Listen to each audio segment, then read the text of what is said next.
Olá! Seja muito bem-vindo, seja muito bem-vinda ao canal Literatura Sonora. Agradecemos a preferência. Que esta experiência venha a lhe proporcionar novos aprendizados. Boa audição. A Viúva Sobral. Capítulo 1. Mas estás com pressa? Alguma. Em todo caso, não vais salvar o pai da forca. Pode ser. Explica-te. Explico-me. Mas explica-te refrescando a goela. Queres um sorvete? Vá, dou sorvetes. Traga 2 sorvetes. Refresquemo-nos, que realmente o calor está insuportável. Estiveste em Petrópolis? Não. Nem eu. Estive no Pati do Alferes, imagina por quê. Não posso. Vou. Acaba. Vou casar. Cesário deixou cair o queixo de assombro, enquanto Brandão saboreava, olhando para ele, o gosto de ter dado uma novidade grossa. Vieram os sorvetes, sem que o primeiro saísse da posição em que a notícia o deixou, era evidente que não lhe dava crédito. Casar? Repetiu ele afinal, e o Brandão respondeu-lhe com a cabeça que sim, que ia casar. Não, não, é impossível. Estou que o leitor não sente a mesma incredulidade, desde que considera que o casamento é a tela da vida, e que toda a gente casa, assim como toda a gente morre. Se alguma coisa o enche de assombro é o assombro de Cesário. Tratemos de explicá-lo em 5 ou 6 linhas. Viviam juntos esses 2 rapazes desde os 11 anos, e mais intimamente desde os 16. Contavam agora 28. Um era empregado no comércio, outro, na alfândega.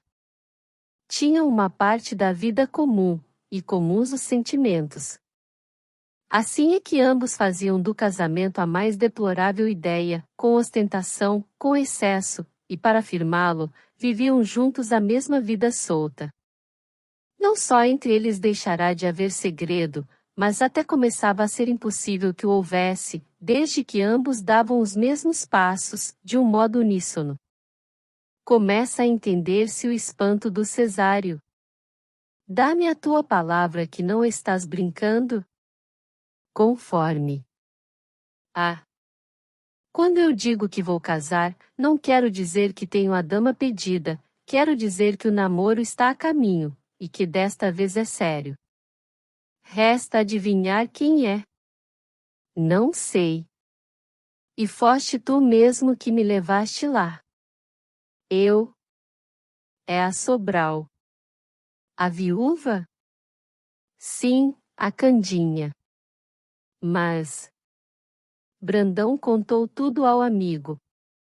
Cerca de algumas semanas antes, Cesário levará-o à casa de um amigo do patrão, um Viegas, comerciante também, para jogar o voltarete, e ali acharam, pouco antes chegada do norte, uma recente viúva, Dona Candinha Sobral. A viúva era bonita, afável, dispondo de uns olhos que os 2 concordaram em achar singulares. Os olhos, porém, eram o menos. O mais era a reputação de mau gênio que esta moça trazia. Disseram que ela matara o marido com desgostos, caprichos, exigências, que era um espírito absoluto, absorvente, capaz de deitar fogo aos 4 cantos de um império para aquecer uma xícara de chá. E, como sempre acontece, ambos acharam que, a despeito das maneiras, lia-se-lhe isso mesmo no rosto. Cesário não gostara de um certo jeito da boca, e o Brandão notara-lhe nas narinas o indício da teima e da perversidade. 2 semanas depois tornaram a encontrar-se os 3, conversaram, e a opinião radicou-se. Eles chegaram mesmo à familiaridade da expressão, marrês, alma de poucos amigos, etc.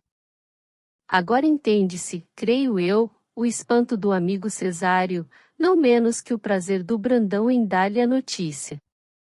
Entende-se, portanto, que só começassem a tomar os sorvetes para não vê-los derretidos, sem nenhum deles saber o que estava fazendo. Juro que há 15 dias não era capaz de cuidar nisto, continuava o Brandão. Mas os 2 últimos encontros, principalmente o de segunda-feira. Não te digo nada. Creio que acabo casando. Ah! Crees? É um modo de falar, é certo que acabo. Cesário acabou o sorvete, engoliu um cálice de cognac, e fitou o amigo, que raspava o copo, amorosamente. Depois fez um cigarro, acendeu, puxou 2 ou 3 fumaças, e disse ao Brandão que ainda esperava vê-lo recuar, em todo caso, aconselhava-lhe que não publicasse desde já o plano, esperasse algum tempo. Talvez viesse a recuar. Não, interrompeu Brandão com energia. Como, não? Não recuo. Cesário levantou os ombros. Achas que faço mal? Pergunta o outro. Acho. Por quê? Não me perguntes por quê. Ao contrário, pergunto e insisto. Opões-te por causa de ser casamento. Em primeiro lugar. Brandão sorriu. E por causa da noiva, concluiu ele.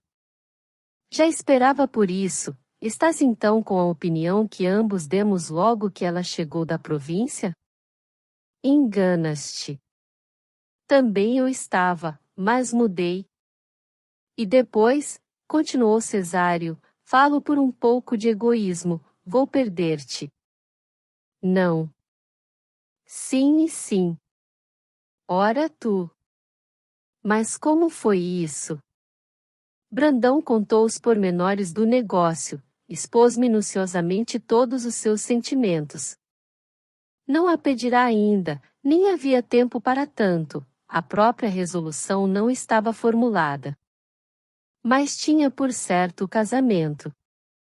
Naturalmente, louvou as qualidades da namorada, sem convencer ao amigo, que, aliás, entendeu não insistir na opinião e guardá-la consigo. São simpatias, dizia ele.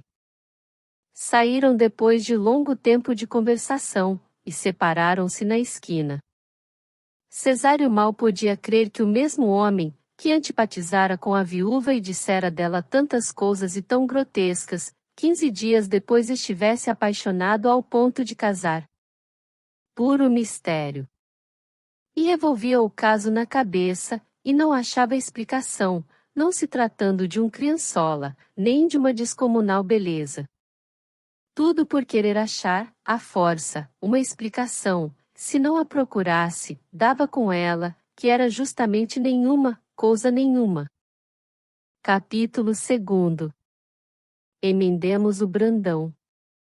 Contou ele que os 2 últimos encontros com a viúva, aqui na corte, é que lhe deram a sensação do amor, mas a verdade pura é que a sensação só o tomou inteiramente no pátio do Alferes, donde ele acaba de chegar.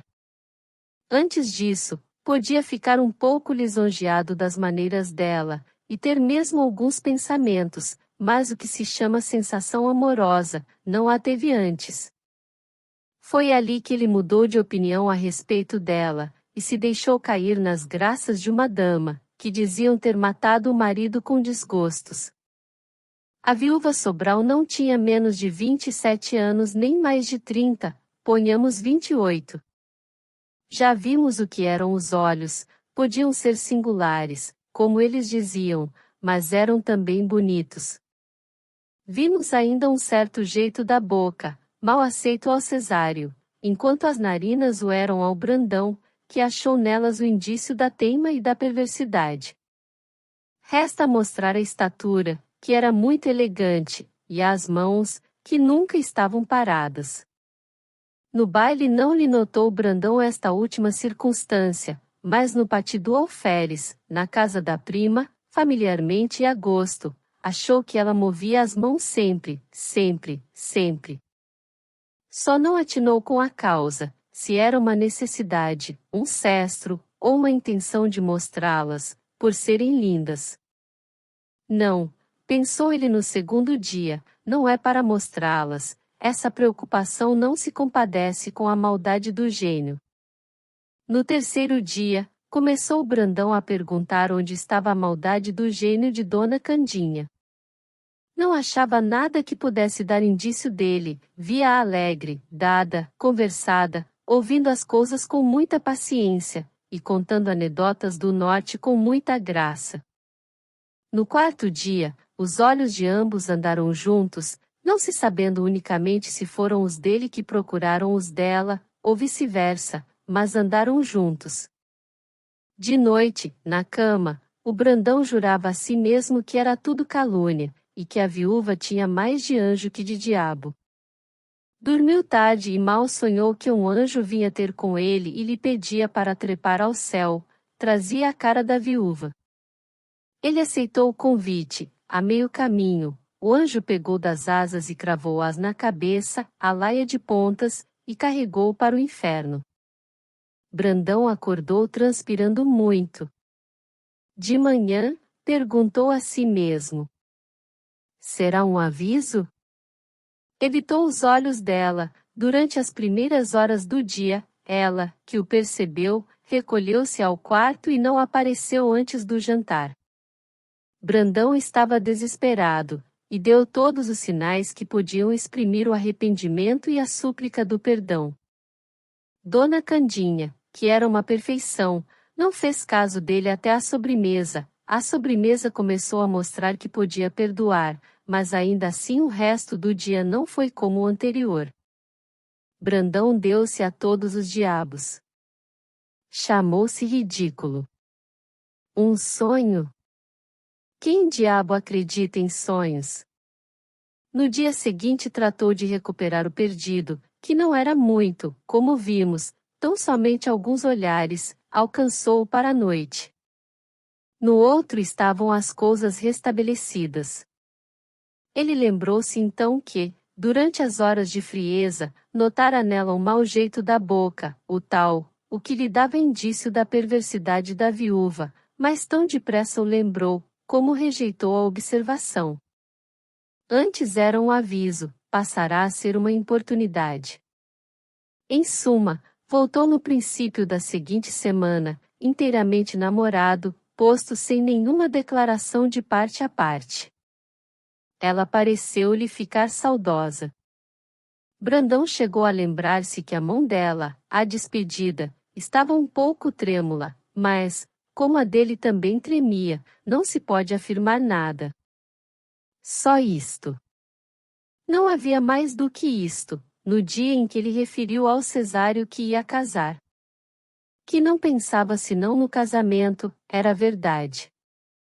Dona Candinha voltou para a corte daí a 2 semanas, e ele estava ansioso por vê-la, para lhe dizer tudo, tudo, e pedi-la, e levá-la à igreja. Chegou a pensar no padrinho, seria o inspetor da alfândega. Na alfândega, notaram-lhe os companheiros um certo ar distraído, e às vezes, superior, mas ele não disse nada a ninguém. Cesário era o confidente único, e antes não fosse único, ele procurava-o todos os dias para lhe falar da mesma coisa, com as mesmas palavras, e inflexões. 1 dia, 2 dias, 3 dias, vá, mais 7, mais 15, mais todos. Cesário confessava-lhe, rindo, que era demais. Realmente, Brandão, tu estás que pareces um namorado de 20 anos. O amor nunca é mais velho, redarguiu o outro, e, depois de fazer um cigarro, puxar 2 fumaças, e deixá-lo apagar, continuava a repetição das mesmas coisas e palavras, com as mesmíssimas inflexões. Capítulo 3. Vamos e venhamos, a viúva gostava um pouco do Brandão, não digo muito, digo um pouco, e talvez muito pouco. Não lhe parecia grande coisa, mas sempre era mais que nada. Ele fazia-lhe amiudadas visitas e olhava muito para ela, mas, como era tímido, não lhe dizia nada, não chegava a planear uma linha. Em que ponto vamos, em suma? Perguntava-lhe o Cesário um dia, fatigado de só ouvir entusiasmos. Vamos devagar. Devagar? Mas com segurança. Um dia recebeu Cesário um convite da viúva para lá ir a uma reunião familiar, era lembrança do Brandão, que foi ter com ele e pediu-lhe instantemente que não faltasse. Cesário sacrificou o teatro nessa noite, e foi. A reunião esteve melhor do que ele esperava, divertiu-se muito. Na rua disse ele ao amigo. Agora, se me permites franqueza, vou chamar-te um nome feio. Chama. Tu és um palerma. Viste como ela olhava para mim? Vi, sim, e por isso mesmo é que acho que estás botando dinheiro à rua. Pois uma pessoa assim disposta. Realmente és um bobo. Brandão tirou o chapéu e coçou a cabeça.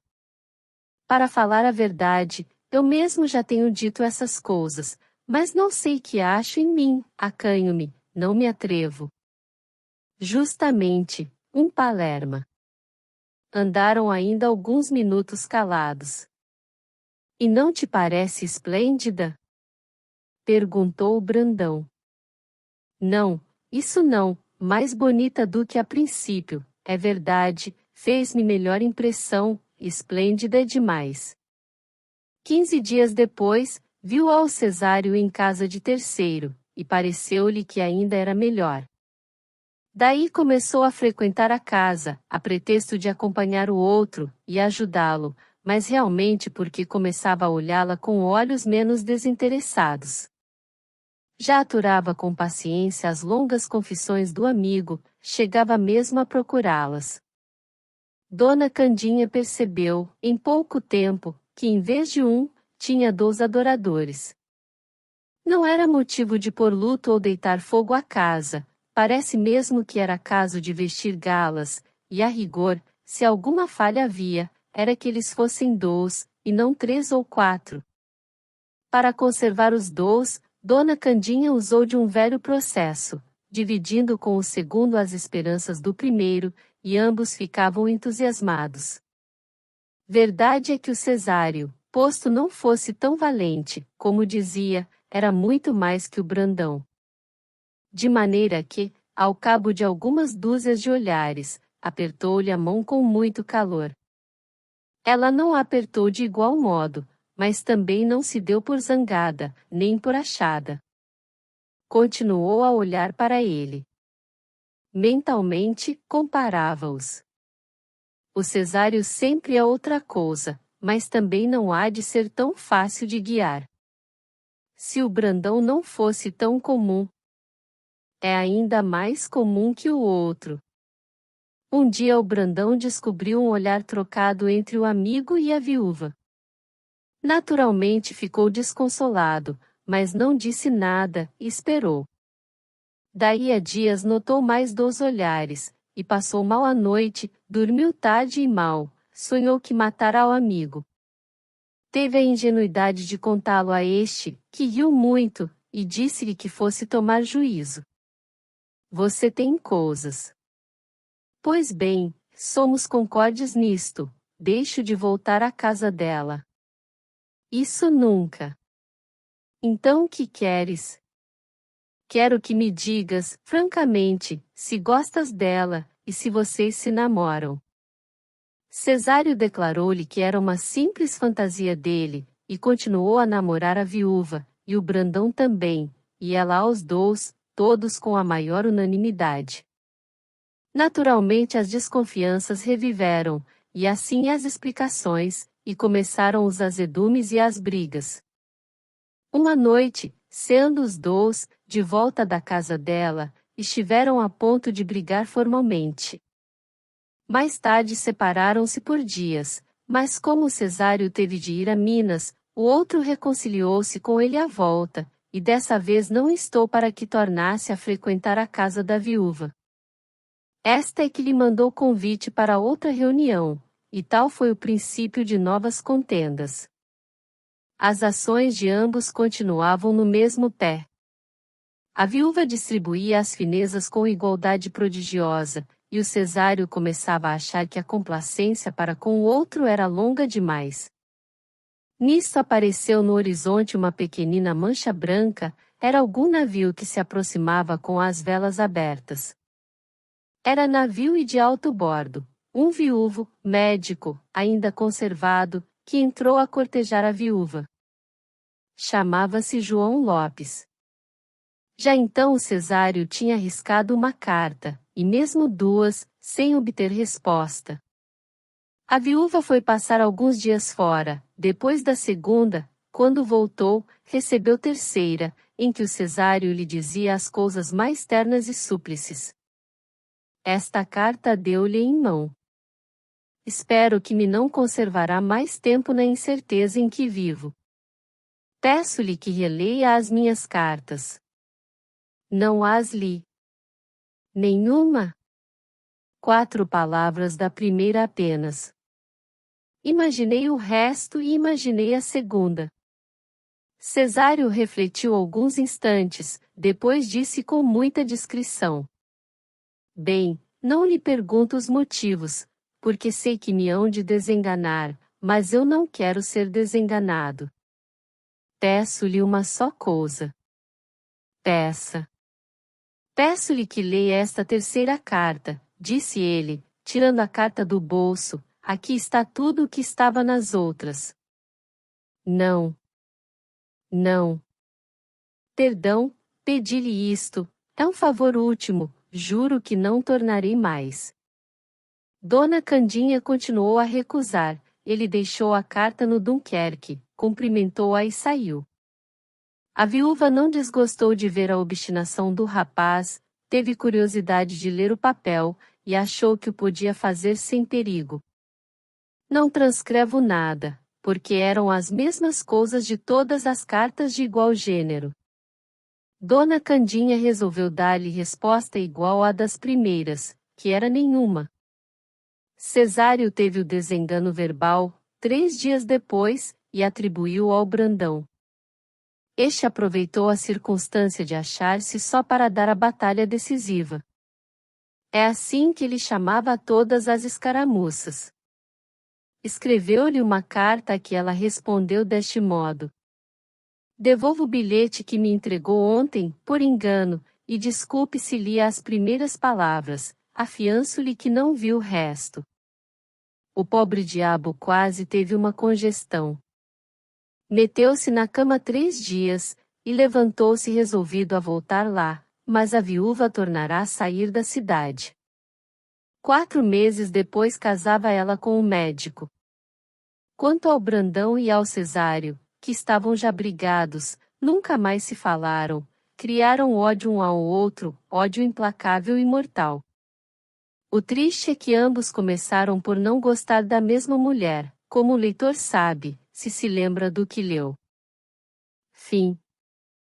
Querido ouvinte, obrigado por acompanhar a mais este vídeo. Sinta-se à vontade para avaliar o conteúdo e comentar. Se desejar, compartilhe e inscreva-se. Um grande abraço para você.